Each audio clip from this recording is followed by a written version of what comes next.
isang mainit na disyerto sa bansang Yemen ay matatagpuan ang isang misteryosong butas sa lupa. Ito ay tinatawag na balon ng impyerno. Tinatayang meron itong lawak na 30 meters at lalim na 112 meters. Pinamumugaran daw ito ng mga masasamang nilalang o espiritu. Sabi naman ng iba, ito daw ay kulungan ng mga demonyo. Napakasangsang ng amoy na nagmumula sa butas na ito at sinasabing nakakalason ang tubig nito. Dahil sa mga kwentong ito, kinatatakutan itong puntahan ng mga tao. Ang iba nga ay iniiwasang pag-usapan ito dahil sa pangambang magdadala ito ng kamalasan o kamatayan sa kanilang buhay. Pero noong 2021, isang grupo ng siyentipiko ang naglakas ng loob na pasukin ang butas at sila ay nagulat sa kanilang natuklasan. Ano kaya ang kanilang nadiskubre? Nakaharap kaya nila ang mga masasamang nilalang o demonyong sinasabing nakatira sa balon?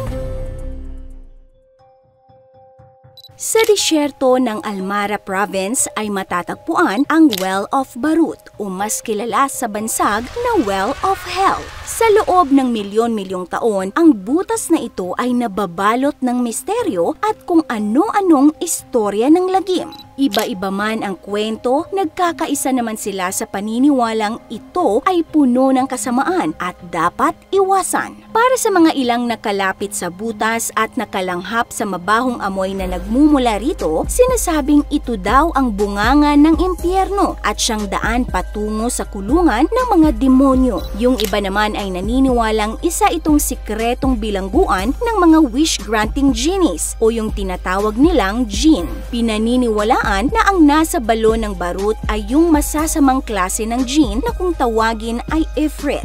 Bukod dito, may mga hinala din na baka isa lamang itong natutulog na bulkan na kayang gunawin ang mundo sa oras na sumabog ito. Hinala rin ng mga siyentipiko na baka isa raw itong pingo, isang burol ng ice na nababalot ng lupa sa ibabaw. Posible daw na nag-collapse ang pingo nung matunaw yung ice formation sa ilalim at bumuo ng isang butas. Pero ayon naman sa propesor ng glaciology at paleoclimatology sa Keele University na si Chris Fagwell, isa raw itong sinkhole na resulta ng pagguho ng limestone. Pero ang lahat ng mga haka-hakang ito ay walang patunay at ang balon ay mananatiling simbolo ng kadiliman at kasamaan hanggat walang naglalakas ng loob na pasukin ang butas. Pero noong September 2021, isang grupo mula sa Oman, ang Oman Cave Exploration Team, ang buong tapang na pinasok ang butas sa ngalan ng siyensya. Sila ang kauna-unahang grupo na matagumpay na nakapasok sa ilalim nito. Isa sa kanila ang geology professor na si Mohammed Al-Kindi ng German University of Technology sa Oman.